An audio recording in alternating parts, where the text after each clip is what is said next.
Bonjour à tous. Je vous propose aujourd'hui une présentation du concept de l'estime de soi que j'ai eu l'opportunité de faire dans le cadre d'un webinaire interactif. Comme je suppose que vous n'avez pu y assister, je vous propose donc la vidéo qui reprend, je dirais, l'essentiel de ce que j'ai pu partager lors de ce webinaire. Il sera évidemment pour le coup un petit peu moins interactif. Alors, quel est le programme ? Alors, dans un premier temps, assez brièvement, je vais me présenter. Ensuite, je vais vous donner une définition de l'estime de soi, puis je vous en présenterai les 6 composantes. Et pour chacune des composantes, je vous donnerai un exercice sur lequel vous pourrez travailler. Alors, en quelques mots, je suis psychologue du travail, je suis formatrice, coach, facilitatrice et consultante. J'accompagne des particuliers en soutien psychologique, coaching et bilan de compétences. Et puis, j'accompagne également des entreprises, des organisations auprès du personnel, cadre ou non cadre, des équipes également, donc des collectifs de travail, dans le domaine des relations humaines, ce qui couvre le management, on va dire la communication et le développement personnel. Et puis, je suis par ailleurs auteure et donc j'ai écrit jusqu'ici 7 livres dont vous voyez le petit bandeau en bas de l'écran. Alors, qu'est-ce que l'estime de soi ? Alors, l'estime de soi, en fait, est d'une certaine manière, en fait, le fruit de 2 éléments qui sont d'une part l'image de soi, c'est-à-dire comment je me perçois d'un côté, et puis de l'autre côté, ce qu'on pourrait appeler l'idéal de soi ou l'idéal du moi, en tout cas, comment j'aimerais être, comment je m'imagine que je devrais être.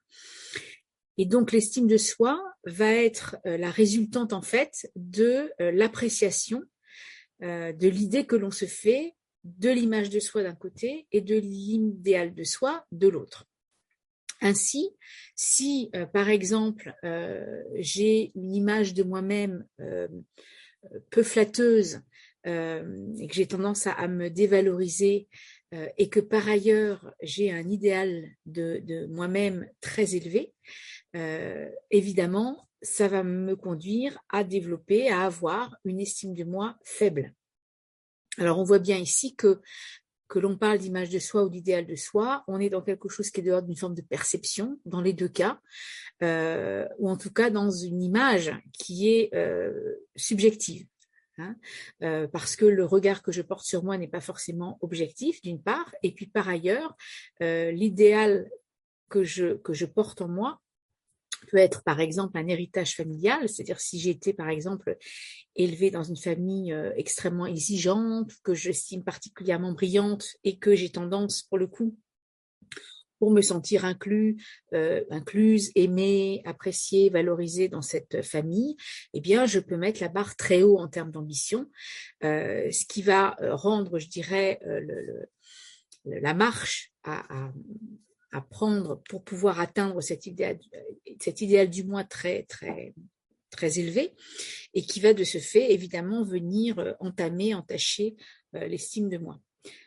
À l'inverse, si je puis dire, si j'ai une image de moi-même plutôt objective et assez juste, et puis si j'ai un idéal du moi ou de soi qui est là encore plutôt objectif et on pourrait dire raisonnable ou tempéré, eh bien j'aurai une estime de moi-même plutôt élevée, plutôt forte. Donc voilà ce qu'on peut dire déjà en entrée en matière sur ce qu'est l'estime de soi. Alors, selon moi, il y a 6 composantes, en fait, qui constituent l'estime de soi. Et j'invite tout à chacun à aller identifier peut-être celles, au singulier ou au pluriel, des composantes sur laquelle ou lesquelles vous estimez avoir peut-être le plus à travailler si toutefois vous souhaitez évidemment renforcer l'estime de vous-même. Alors, on va commencer à midi, c'est-à-dire à la première composante qui est tout en haut de l'écran. Première composante, c'est de se connaître, savoir qui l'on est. Il existe tout un tas d'outils pour cela et je vous en proposerai un premier, en tout cas, première ébauche pour que vous puissiez déjà commencer à vous investiguer et peut-être à mieux découvrir qui vous êtes.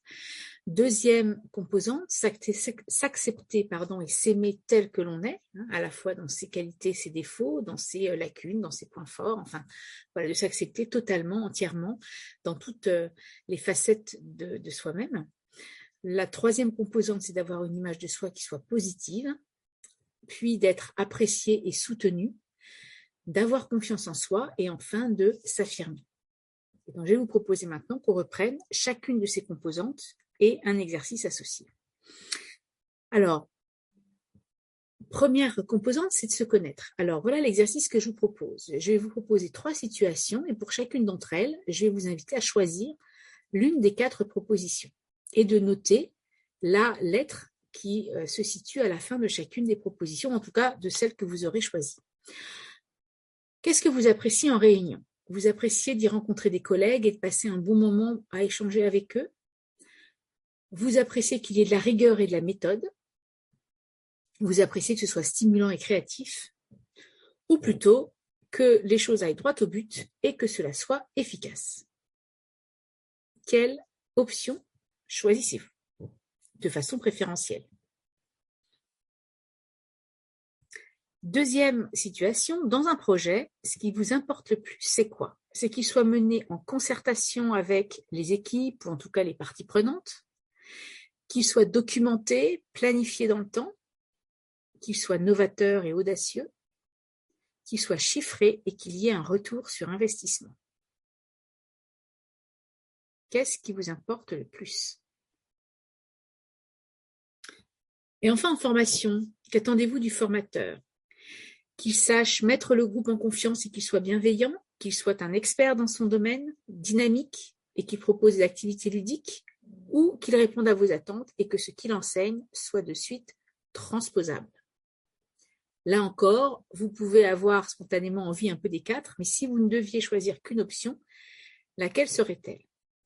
Alors, là, vous avez une petite ébauche, évidemment, il faudrait pour que le test soit, je dirais, totalement concluant, beaucoup plus de propositions. Néanmoins, voilà, sur ces 3 propositions, est-ce que vous avez choisi peut-être 2 ou 3 fois une phrase avec une lettre identique au bout?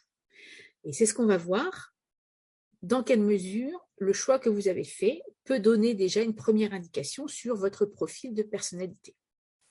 Alors, la typologie que je vais vous présenter est issue d'un concept qui a été développé par l'entreprise Persona et que l'on retrouve sous des formes un petit peu différentes, non, pas différentes, en tout cas pas exactement les mêmes, mais très proches, dans un livre qui s'appelle Les outils de la communication de Marie-Josée Couchard et Pierre Cassé, et également on retrouve quelque chose d'assez proche dans le disque. Alors, si vous avez choisi des phrases avec la lettre H, vous êtes peut-être quelqu'un qui est, alors c'est le carré vert en haut à droite, qui est plutôt centré sur les relations humaines, celui qu'on va appeler le facilitant, qui aime échanger, qui aime le contact, qui a un fort besoin d'appartenance et qui est sensible à la bienveillance, à la coopération, à la concertation, à l'empathie, à l'écoute, à la communication. Si vous avez choisi des items avec la lettre A, vous êtes pour le coup à l'opposé puisque les cases s'opposent dans leur diagonale. Quelqu'un qui sera, qu'on appellera contrôlant ou quelqu'un centré sur l'action. Donc c'est quelqu'un qui est extrêmement rigoureux, précis, qui parle souvent en éléments chiffrés, pour qui la question de l'objectif est importante, qui va droit au but, hein, qui exprime les choses de façon directe et qui est plutôt centré sur la tâche. Hein, c'est-à-dire les 2 profils qui sont en bas de la matrice sont plutôt centrés sur la tâche, tandis que les 2 profils du haut sont plutôt centrés sur la relation, ou en tout cas les personnes. Si vous avez choisi, et ce sera le carré jaune, les items qui sont notés I, vous êtes plutôt profil idée. Donc vous aimez échanger sur des éléments conceptuels, vous aimez les idées, vous aimez créer, vous êtes plutôt dans la créativité. Pour vous, c'est important voilà, de fédérer les équipes. Vous êtes quelqu'un qui peut être potentiellement visionnaire, vous aimez réussir avec les équipes, un peu dans un esprit de coach, si je puis dire. Donc ça, c'est quelque chose qui est important pour vous. Vous êtes souvent, vous vous projetez dans le futur. Voilà, vous aimez réfléchir à ce qui va se passer demain. Voilà. Donc c'est quelque chose qui est important pour vous. Et enfin, et à l'opposé, si vous êtes quelqu'un qu'on appellera analysant, centré sur la méthode, vous êtes quelqu'un de rigoureux, méthodique. Vous êtes quelqu'un qui aime ranger, classer.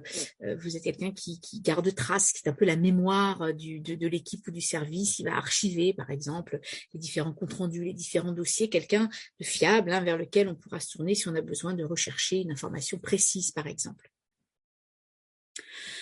Là, je vous ai mis quelques mots-clés qu'on pourrait attacher à chacun des différents profils, qui sont à la fois des mots qu'ils pourraient utiliser, et ce qui peut permettre d'ailleurs de les reconnaître, et puis ça peut être aussi des mots qui peuvent être des mots qui les touchent, qui leur parlent évidemment, et qui peuvent être des arguments, par exemple, si on veut les amener à adhérer, par exemple, à un projet ou à une proposition qu'on veut leur faire. Donc, on retrouve en vert des mots tels que communication, émotion, collectif, motivation, bienveillance, la question de la prise de conscience. On retrouve en rouge résultats, objectifs, performance, expérience, efficacité, défi. Et puis, chez le jaune, concept, opportunité, innovation, pionnier, aventure, nouveau.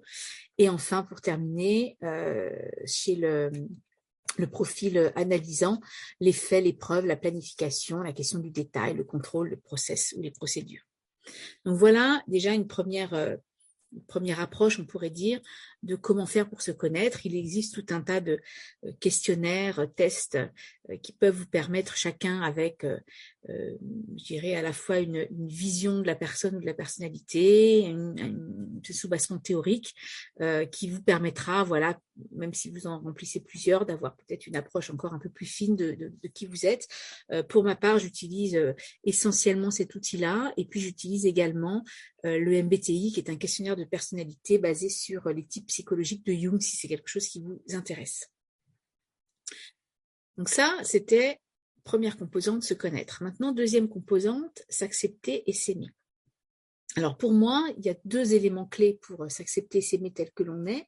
C'est d'une part de pratiquer l'auto-bienveillance et également d'aller explorer et j'irais presque exploiter la joie, cultiver plutôt la joie. Donc c'est à la fois d'être doux avec soi-même, bienveillant, et de faire en sorte d'être quelque part une sorte de mère un peu pour soi, cette mère rassurante, protectrice dont on peut avoir besoin, notamment quand on a des moments difficiles ou des moments de doute.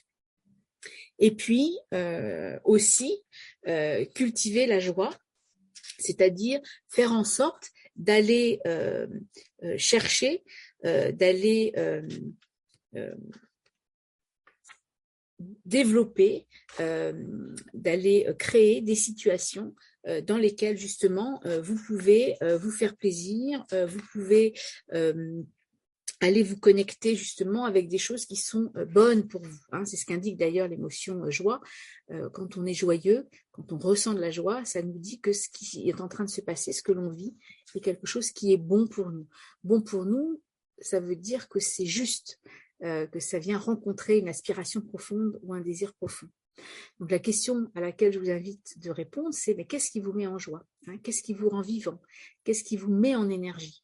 Alors ça, c'est important parce que ce sont ces petits moments-là qui vont nous permettre justement de cultiver quelque chose de nourrissant pour soi et de faire en sorte justement de quelque part nous prouver par l'expérience en quelque sorte qu'on vaut quelque chose. Le fait de s'octroyer des activités qui nous font plaisir, le fait de s'accorder du temps par exemple à soi, pour se faire du bien.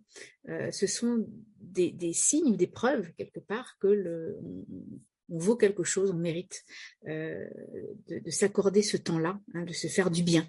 Alors parfois, pour certaines personnes, c'est très simple. Je dirais les activités, par exemple, qui vous font du bien, qui vous rendent vivante, qui vous nourrissent, sont clairement identifiées.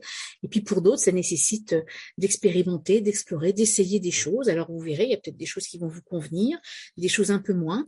Et donc ça vaut le coup vraiment de développer cette curiosité et puis d'aller essayer, chanter dans une chorale, aller vous promener en forêt, d'aller faire quelques longueurs à la piscine, d'aller partager un thé avec des amis. Voilà. toute activité qui peut vous faire du bien et vous remplir de joie, qui est une émotion extrêmement positive, nourrissante et qui est extrêmement importante quand on veut renforcer l'estime de soi. Et je dirais presque, voilà, il faut commencer à se faire du bien soi-même si l'on veut faire du bien aux autres. Hein. Ça me semble important. Troisième composante, c'est d'avoir de soi une image positive.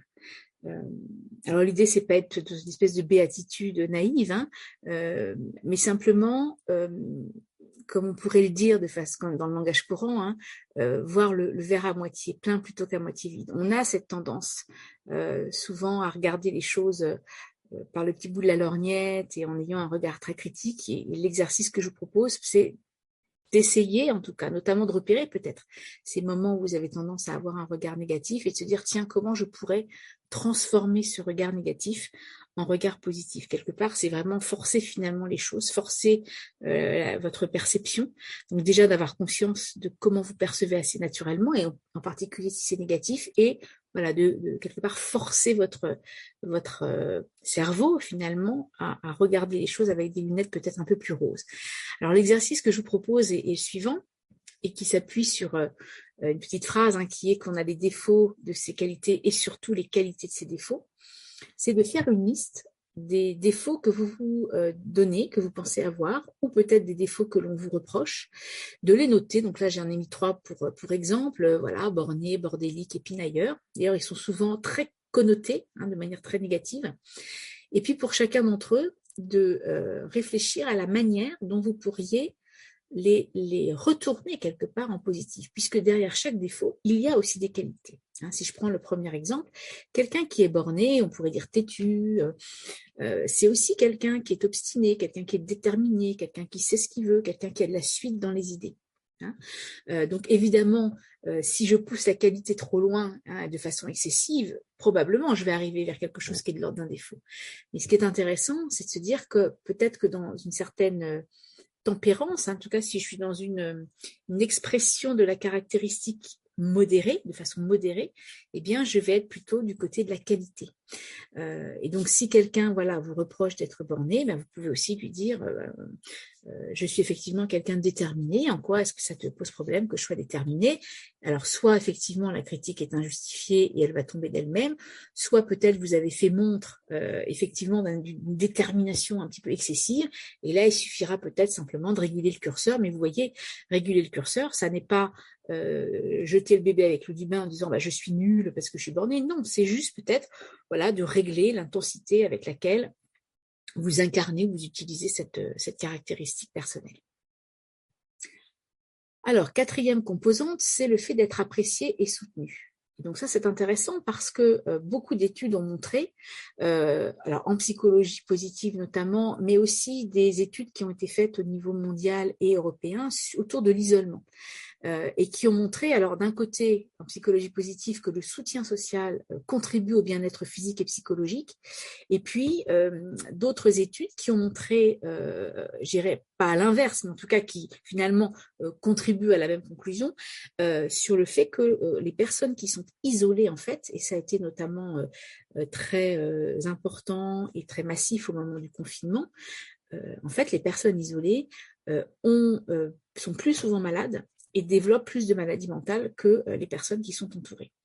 Alors, ce que je vous propose de faire comme exercice, c'est la chose suivante. Vous pouvez prendre une feuille sur laquelle vous allez dessiner des cercles concentriques, au centre vous-même, et ensuite, ce que je vais vous inviter, c'est à commencer à lister, à réfléchir à toutes les personnes qui font partie de votre entourage personnel, ça peut être familial, amical, dans les réseaux associatifs, pourquoi pas, et puis tout ce qui peut être de l'ordre des contacts professionnels. Et de placer ces différentes personnes, ces différents contacts, sur les différents cercles. Plus les personnes sont proches de vous, donc sur un cercle qui est proche du centre, plus ce sont des personnes, alors à vous de choisir le critère, soit qui sont proches de vous, par exemple en termes de lien du sang, vous voyez, on peut imaginer que vous mettiez proche de vous, vos frères, vos sœurs, votre mari, votre femme, par exemple, vos enfants. Mais ça peut être aussi proche de vous d'un point de vue géographique, ou ça peut être proche de vous en termes de fréquence de vos relations, voyez. Donc, peuvent être proches de vous, par exemple, tel ou tel collègue, parce que vous le voyez tous les jours, par exemple. Donc là, à vous de choisir le critère. Une fois que vous avez placé, je dirais, l'essentiel des personnes avec lesquelles vous êtes en interaction de manière générale, je vais vous inviter à qualifier en fait ces différentes relations. Alors là, vous pouvez utiliser un code couleur. Alors par exemple, ça peut être quelles sont les personnes, par exemple, que je sollicite très peu, à qui je demande peu de l'aide, par exemple. Ça peut être quelles sont les personnes que je sollicite mais qui ne me répondent pas souvent de manière positive. Ce peut être également quelles sont les personnes qui me donnent de l'énergie, qui me font du bien, qui me valorisent, qui me rassurent. Inversement, quelles sont peut-être les personnes qui peuvent être un peu toxiques, difficiles, qui me pompent de l'énergie. D'accord? Donc de choisir en fait une manière en fait de dresser une forme de cartographie de vos relations pour pouvoir identifier dans une sorte d'instantané à un moment donné comment se cartographient justement ces différentes personnes de votre entourage. Quelles sont celles voilà, qui sont proches, qui ne sont pas forcément très positives pour vous, quelles sont celles qui sont peut-être plus éloignées, mais qu'au fond vous ne sollicitez pas vraiment beaucoup, quelles sont celles qui sont loin, mais qui pourraient être des personnes ressources, par exemple. Vous voyez, voilà, de voir un peu comment tout ça se distribue sur ces différents cercles concentriques. Et puis, je vous invite ensuite à faire peut-être un deuxième cercle qui serait une sorte de cercle idéal de vos relations et de se dire, tiens, quelles sont les personnes qui sont loin de moi, que j'aimerais avoir plus près de moi? Quelles sont les personnes qui seraient des personnes ressources, des personnes positives, soutenantes, qui m'apprécient, avec lesquelles je passe des bons moments et que j'aimerais peut-être rapprocher de moi? Et comment je pourrais faire en sorte qu'elles soient plus proches de moi? Quelles actions je pourrais éventuellement mettre en œuvre? Quelles sont à l'inverse des personnes qui peuvent être toxiques, pas forcément très sympathiques, qui sont énergivores, voilà, et qui sont notamment proches de moi et que j'aimerais peut-être éloigner un peu plus. Et qu'est-ce que je peux mettre en place justement pour mettre de la distance physique, géographique, temporelle avec ces personnes-là? D'accord? Donc ça, c'est intéressant parce que ça permet d'objectiver, c'est-à-dire de pouvoir regarder de façon finalement assez objective où j'en suis aujourd'hui et ce vers quoi j'ai envie d'aller, et peut-être de repérer justement quelles sont quelles sont les personnes qu'il serait peut-être prudent d'éviter ou d'éloigner de soi pour se faire du bien, et à l'inverse, quelles sont celles peut-être que je peux rapprocher de moi ou que je peux solliciter pour justement obtenir du soutien social. Donc voilà pour cet exercice. Alors, cinquième composante, c'est le fait d'avoir confiance en soi. Alors, je vous cite Albert Einstein qui dit qu'une personne qui ne s'est jamais trompée est une personne qui n'a jamais rien essayé de nouveau. Parce que bien sûr, qui n'essaye de rien ne se trompe jamais. Et la confiance en soi, en fait, ça renvoie au fait de décider et d'agir sans crainte excessive de l'échec et du jugement d'autrui. Avoir confiance, renforcer sa confiance en soi, ça passe inévitablement par le fait d'oser, enfin pas d'oser, de faire des choses, en fait, d'agir. Si je n'agis pas, je vais être dans mes pensées, dans mes projections, dans mes fantasmes. Et si j'ai une piètre image de moi-même, eh bien, je vais imaginer que si je fais telle action, je vais me planter. Maintenant, rien ne dit que vous allez vous planter. La seule chose qui vous permet de savoir que vous vous plantez, si tant est qu'on peut parler de plantage, c'est de faire les choses. Donc, le seul moyen de pouvoir évaluer, apprécier une compétence, par exemple, c'est de faire les choses. Voilà. Tant qu'on ne fait pas, on ne peut pas savoir. Bien sûr, on peut appréhender, imaginer, inventer, supposer, voilà, mais on n'est pas dans l'objectivité et dans la réalité. Donc la vraie question, c'est vraiment de passer le cap de la pensée, de l'imaginaire à l'action, de passer vraiment dans une forme de matérialité, de vraiment transformer, passer, je dirais, de l'idée à la matière pour pouvoir effectivement apprécier ce que l'on a pu faire. Alors, la crainte excessive de l'échec, bien sûr qu'elle peut exister. Maintenant, on peut aussi imaginer les parades qu'est-ce que je peux faire pour limiter les risques d'échec.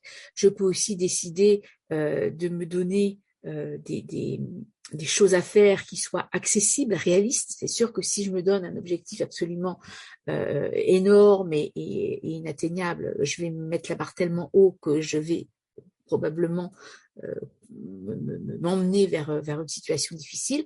Donc, à vous aussi de mesurer les objectifs que vous vous donnez pour qu'ils soient réalistes et en tout cas atteignables. Autre élément qui est de se, comment dire, d'être un petit peu moins, de se désensibiliser du jugement d'autrui. Je pense, en tout cas pour ma part, qu'on peut expérimenter ce travail de désensibilisation à partir du moment où, plutôt que de regarder ce que les autres font ou pensent, de plutôt retourner, je dirais, l'axe de la caméra vers soi-même et de se dire, mais au fond, moi, qu'est-ce que j'ai envie? De quoi j'ai besoin? Qu'est-ce que j'ai envie de faire? Qu'est-ce qui me ferait plaisir de faire? Qu'est-ce qui correspond à ce que je suis, à mes talents peut-être aussi? Et je pense que si on met en œuvre et si on réalise des choses qui sont importantes pour nous, qui nous construisent, qui nous nourrissent, qui nous apprennent des choses, quel que soit d'ailleurs le résultat de ce qu'on aura fait, on sera probablement content et probablement aussi moins touché par les critiques que pourrait nous faire l'entourage. Peut-être je peux vous donner cet exemple personnel. Moi, je suis assez sensible au jugement d'autrui et aux critiques que les gens peuvent me faire. Je suis quelqu'un d'assez, on pourrait dire, susceptible.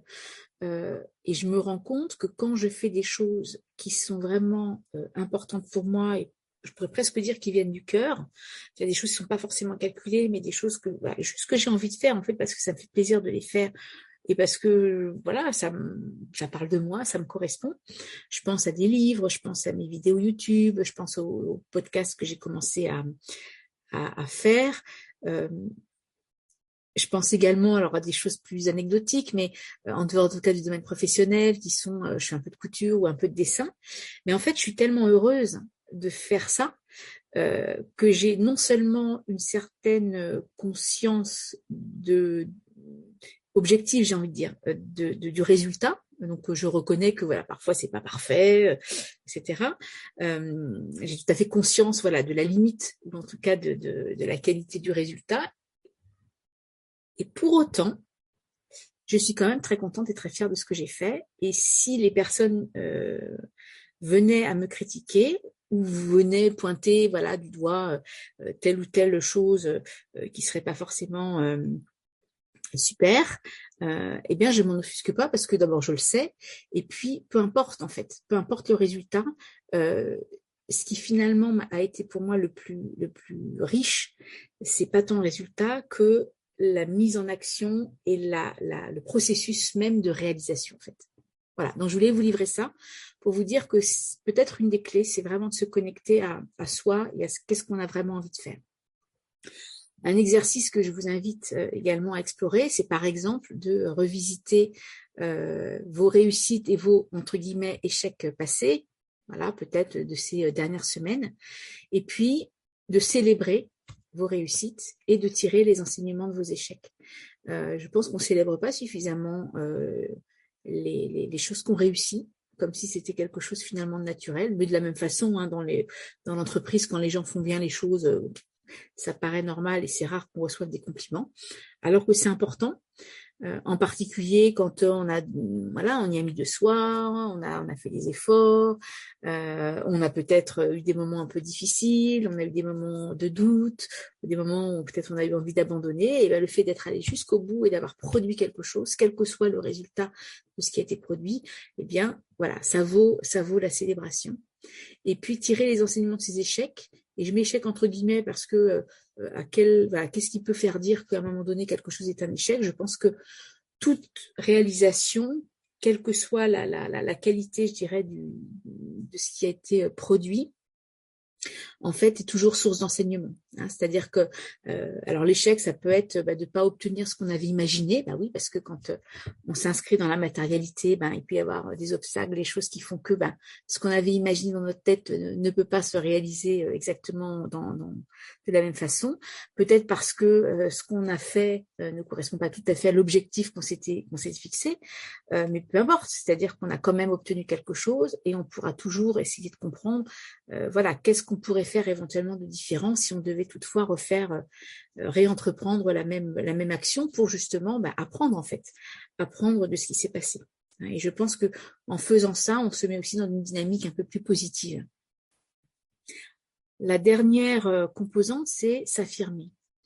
Et s'affirmer, en fait, c'est oser être soi-même. Je dis souvent dans mes formations à l'assertivité que s'affirmer, c'est être au plus près de soi, à la fois se connaître et se respecter dans son intégrité, dans son comportement face aux autres, en vue de construire des relations acceptables, basées sur une confiance lucide. Donc voilà pour moi ce que c'est que s'affirmer.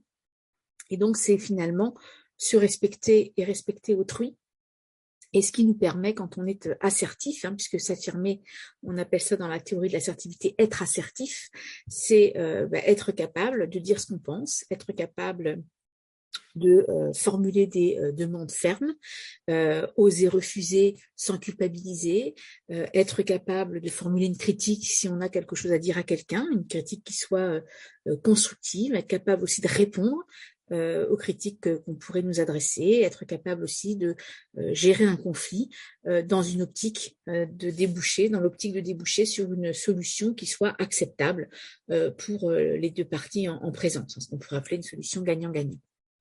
Alors, on l'a vu quand on a parlé du soutien social, parfois quelque chose qui peut être difficile quand on manque d'estime de soi, c'est d'oser demander de l'aide, par exemple. Alors, je vous propose ici un autre exercice. Si vous avez identifié dans vos cercles concentriques des personnes à qui vous aimeriez demander de l'aide et peut-être vous n'osez pas le faire, un protocole qui est un mix de ce que l'on trouve dans la théorie de l'assertivité et du protocole de la communication non violente, en quatre étapes. La première, c'est de contextualiser la demande en étant objectif, donc en rappelant les faits. Deuxième étape, d'exprimer son sentiment. Qu'est-ce qu'on ressent dans cette situation particulière, d'exprimer son besoin. Quel est le besoin inassouvi et qui fait que justement je ressens ce sentiment désagréable. Et enfin, de formuler une demande. Donc, prenons l'exemple suivant. Imaginons quelqu'un qui est à la maison, son conjoint, par exemple, rentre, ou bien un enfant, ça peut être son enfant, peu importe. La personne est à la maison en train d'écouter ou pas d'écouter ou de jouer avec son téléphone. Et la personne pourrait dire, depuis que tu es rentré, tu es sur ton téléphone et je suis en train de tout faire pour le dîner. Je me sens vraiment seule et pas soutenue. En effet, j'ai besoin d'attention de ta part quand tu rentres et j'aimerais qu'on discute un peu ensemble de nos journées. Est-ce que tu pourrais, quand tu rentres le soir, juste prendre un petit temps pour nous retrouver et me demander s'il y a des choses à faire? L'intérêt de cette formulation, c'est qu'elle est ni exigeante, ni culpabilisante. Elle laisse la possibilité à la personne de dire non ou éventuellement que l'on trouve ensemble un terrain d'entente. Si toutefois la personne ne peut pas dire oui à cette demande, peut-être de trouver une autre manière de répondre à mon besoin. Donc soit je peux faire une autre demande, si je vois que cette demande-là n'est pas acceptable en l'état, ou peut-être la personne, mon interlocuteur, peut éventuellement me faire une contre-proposition. L'intérêt là, c'est vraiment d'être dans le respect de soi, de pouvoir partager ce que l'on ressent sans en emportant toute la responsabilité et sans tenter pas de responsabilité, mais de culpabiliser l'autre éventuellement ou de le rendre responsable de ce qu'on ressent. Ça, c'est vraiment extrêmement important. Et rien que le fait d'exprimer les choses, et parfois même si la personne ne répond pas oui à votre demande, le fait simplement d'avoir pu l'exprimer, c'est déjà quelque chose qui peut être de l'ordre d'un soulagement.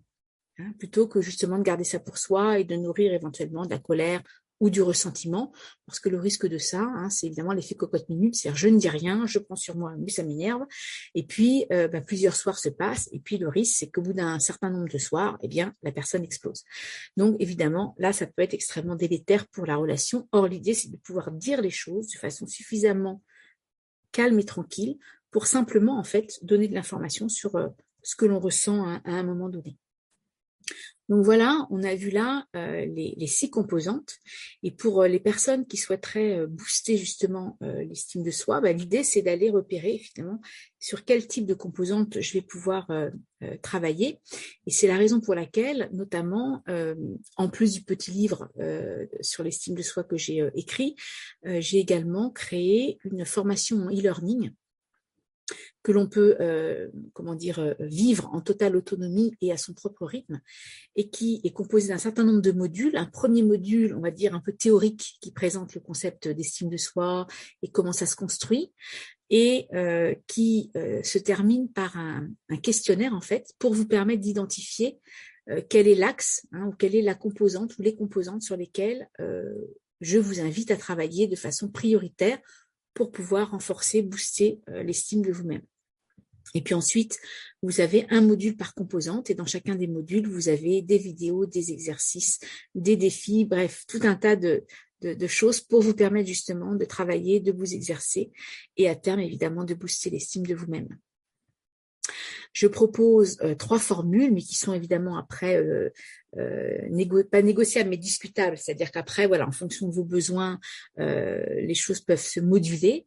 Mais en gros, les 3 formules que je propose, c'est d'une part ce que j'appelle le pack solo online, c'est-à-dire la formation en ligne que vous pouvez donc vivre en toute autonomie à votre rythme, à 397 €. Un pack premium qui comporte bien sûr à nouveau la formation, et vous voyez, il y a 15 heures de formation, plus, si vous le souhaitez, ce qu'on appelle le profil MBTI, c'est-à-dire un questionnaire que vous passez en ligne qui vous donne un profil et sur lequel on va retravailler ensemble dans le cadre d'un entretien personnalisé qu'on appelle un entretien de découverte du type psychologique. Si le MBTI vous intéresse, je vous invite aussi à aller regarder d'autres vidéos sur ma chaîne YouTube dans lesquelles je présente l'outil.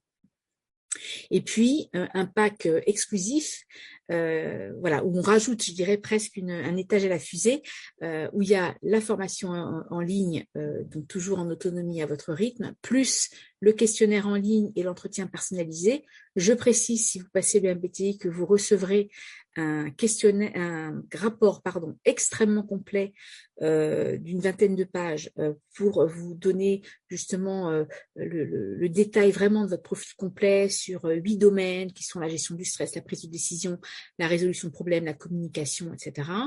Et puis, dans ce pack exclusif, il y a également 6 heures de coaching individuel, qui peut se dérouler soit pendant que vous faites la formation en ligne si vous le souhaitez, qui peut se faire à la demande à tel ou tel moment de la formation si vous en ressentez le besoin, ou que l'on peut garder à la fin de la formation pour pouvoir justement aller un peu plus loin ensemble. Donc voilà ce que je propose dans le cadre de cette formation en ligne. Je vous mets ici, si ça vous intéresse, donc le lien vers la formation qui vous permet d'aller regarder un peu plus précisément les différents modules et de vous inscrire évidemment si vous le souhaitez. Et puis j'ai mis mes coordonnées, donc vous avez mon site internet dans lequel vous allez retrouver un certain nombre de choses et puis des articles aussi plus spécifiques, ma chaîne YouTube, et puis mon mail et enfin mon numéro de téléphone. J'ai remis en dessous les différents ouvrages que j'ai également écrits. Je vais indiquer également sous la vidéo, je vais remettre le lien vers la formation, comme ça vous pourrez faire un copier-coller sur votre navigateur. Et puis si ça n'est déjà le cas, je vous invite évidemment à venir vous abonner à ma chaîne et à partager de manière à ce que j'ai un maximum de followers pour pouvoir partager je dirais ma passion, ce qui m'anime auprès du plus grand nombre. Je vous remercie beaucoup et j'espère que cette vidéo vous aura donné quelques pistes, en tout cas pour booster l'estime de soi. Et comme je vous le disais, si vous souhaitez aller plus loin, n'hésitez pas à vous inscrire à ma formation ou à prendre contact avec moi. À très bientôt. Au revoir.